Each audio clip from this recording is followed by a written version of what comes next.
পাক জিজ্ঞেস করবেন, ও আমার বান্দারা, ও আমার জান্নাতি বান্দারা, আমি তোমাদেরকে যে সব ওয়াদা করেছিলাম সে ওয়াদা মতো সব পাইছো কিনা? আমি ওয়াদা করেছিলাম আমার জন্য রাত জেগে যদি তাহাজ্জুদের নামাজ পড়ো, নামাজ রোজা হজ যাকাত যদি করো, আমার দিন কায়েমের জন্য যদি আন্দোলন করো, রক্ত যাও, আমার জন্য যদি কষ্ট করো, শহীদ হও, তাহলে আমি তোমাদেরকে জান্নাত দেব। যত ওয়াদা করছিলাম তা পেয়েছো কিনা? জান্নাতীরা বলবে ক্বালু নাআম, সব পেয়েছি, সব নেয়ামত পেয়েছি।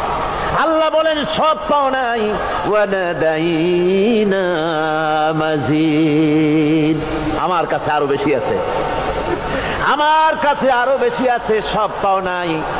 জান্নাতীরা বসে থাকবেন, বুঝতে পারবেন না, এত নিয়ামত পেয়েছি, আল্লাহর কাছে আরো আছে।